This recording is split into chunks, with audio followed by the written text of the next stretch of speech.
Hello, how are you? So, I want to know, do you guys ever go to start a thing and something happens and you're like, I'm not doing that thing anymore, or at least I'm going to do something different? That happened to me.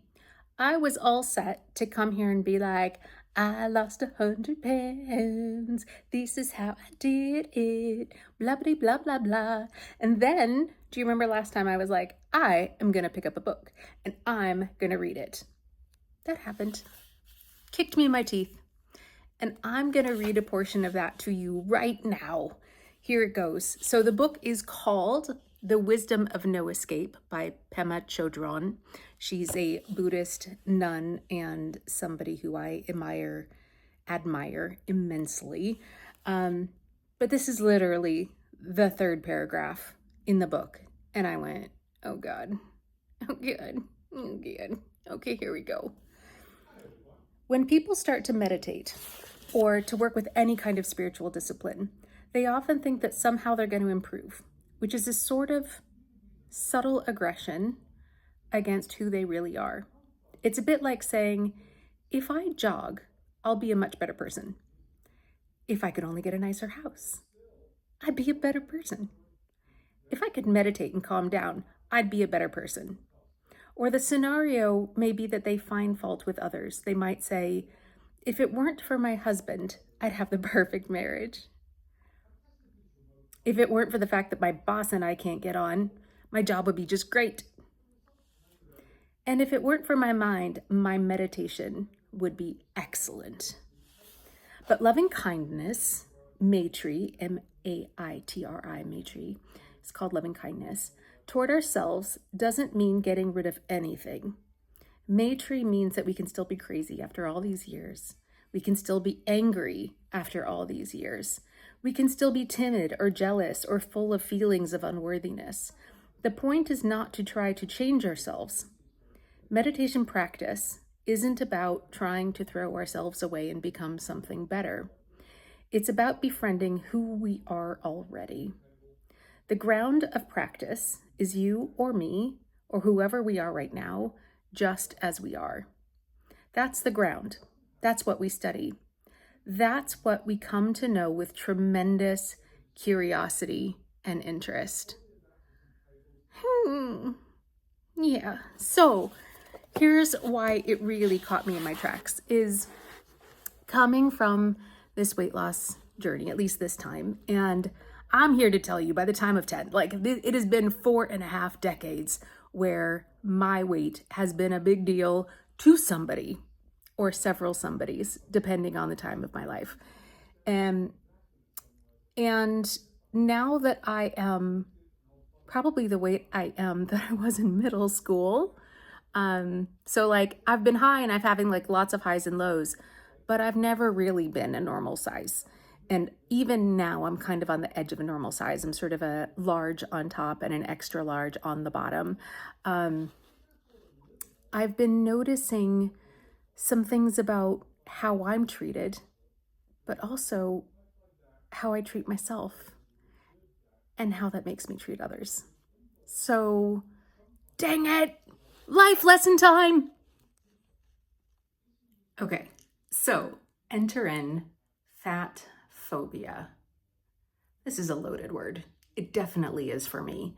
And I can't tell you how many conversations I've had in person with friends over Twitter, reading bell hooks, all sorts of things about internalized pressure, anxiety, and fear around what it means to be fat and how you project that onto yourself and other people. Yikes.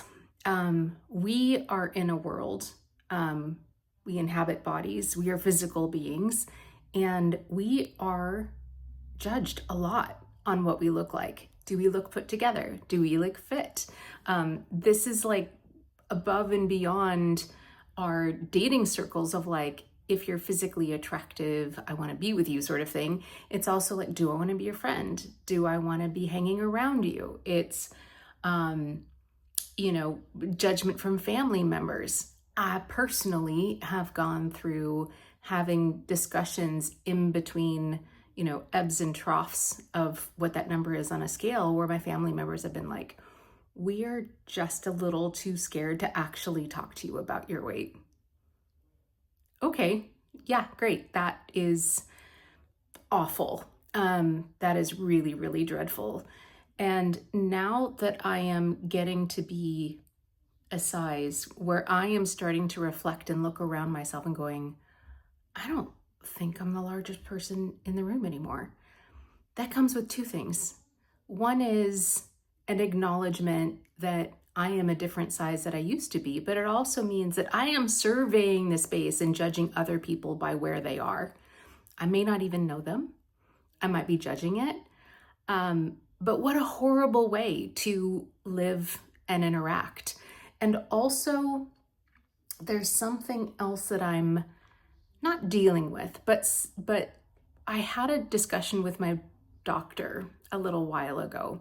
I decided to go on GLP-1s about 4 months ago. I will tell you that story and I will talk all about my journey. But the reason that I ended up doing it is because my doctor said, you have something called comorbidities. That's a scary word, but it basically means that I have 3 conditions, and I'll tell you what they are, and I'll tell you what my journey is with each one of them. I've had both of my knees replaced, so I had some joint issues and arthritis. I had breast cancer, which I've already said, and inflammation is a key indicator of how quickly cancer grows and whether it appears or not. And then I've also had something called a Nissen fundoplication. Once I found out that a big portion of my stomach got stuck in my chest cavity and I had to have a surgery to get it pushed back into place. So all 3 of those things have relations to stress, my relationship to food, my relationship to inflammation that happens in my body. And they are triggered by that sort of inflammation. They are triggered by stress. They are triggered by my relationship with food, and size isn't helpful. And there's a lot of people that, sort of say and point to different research. I have not even looked into this. I can in the future. I don't know. But there's a lot of people who push back and say there aren't really legit sort of studies that take into account healthy fat people. And so there is discrimination and prejudice, even as part of medical care. I do not have a point of view on that, but I'm saying it here and saying it now because that is part of all this loadedness of what fat phobia means, about fat phobia against myself, around why did I think I needed to change? Was that a subtle or a not so subtle aggression? Am I carrying it forward where if I think that being smaller is good, am I looking at the people in the room who might be bigger than me now and going, I'm better than you? Is that how that means?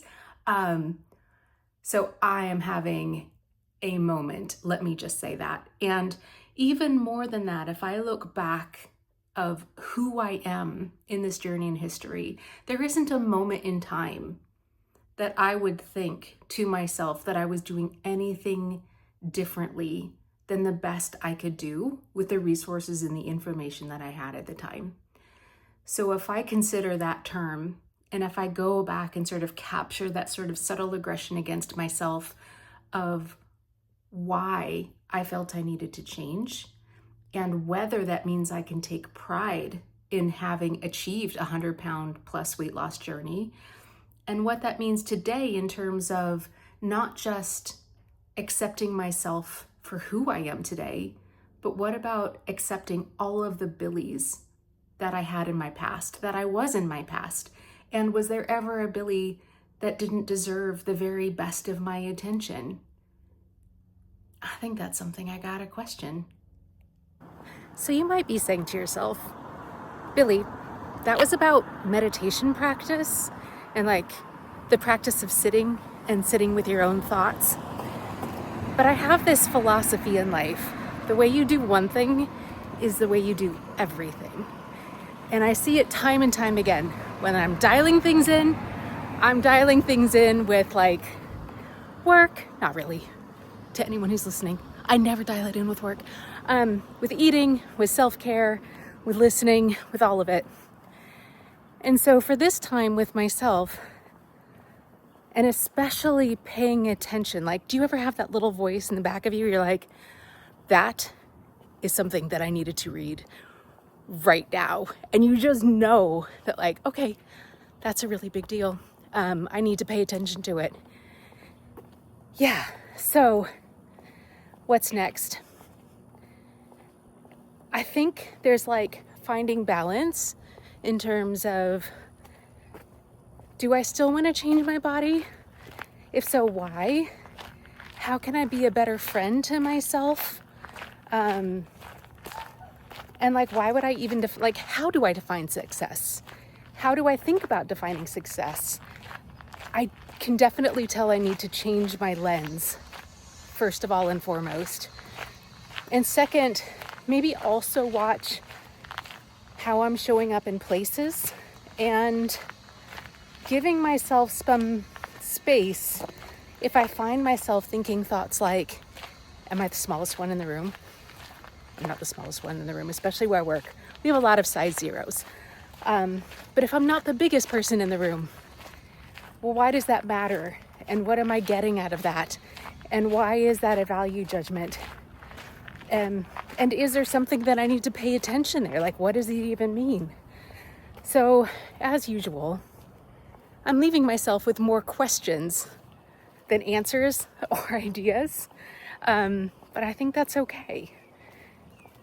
Okay, so where do I go from here? The conversation started in the last video with, hey, I've lost 100 pounds so far. I'm not done yet. And this time has been, the new realization as the act of change or the act of transformation can be a subtle aggression against who you are today. And so somewhere between those two, in terms of, there is a part of me that is quite keen to reach a certain number. There's a part of me that's quite keen to see my skin tighter and smaller. There's a certain part of me that wants to present myself to the world in a certain way. And now I'm aware of this thought that integrating kindness into that path, integrating kindness into my weekly injections of GLP-1 and in terms of shopping and in terms of what I wear when I get dressed every morning or afternoon, if depending, and whether I've had a workout or a shower or a midday change, because why not? And also how I do my workouts, how I'm physical, how I use my time, and how do I stay present throughout all of this? What does it mean to be a body? I think it's really time that I start exploring this journey with a different sensibility and a different curiosity. And I think that's the next challenge, is understanding and processing through that lens, as opposed to the to-do list and hitting numbers, and to really go deeper with it. So that's where I am. And I'm super curious to know where you are in your journey. Sorry, it's Austin. It's cedar season. I've got a little bit of allergies. But yeah, let me know. I know this is only video number 2, so I do not expect a whole lot of people to see it. But I welcome sort of your thinking about how have you thought about kindness for yourself, and how have you thought about your body journey, whether you're gaining weight or losing weight or changing weight or getting fit or getting older, whatever that looks like. I'm super curious, and I invite your genuine comments and your thoughts about acceptance and self-acceptance and acceptance of others, so that you can meet yourself and you can meet others exactly where they are. So with that, have a good week, folks. My intent is to come back next week with, I think I'm going to talk about money, because that's another big one of where I've put my attention and learning, and how I am using money to take care of myself differently. So until then, thanks so much. And I think it's about time I introduce you to Steve as well. So let's see if he can join us that time. See you guys.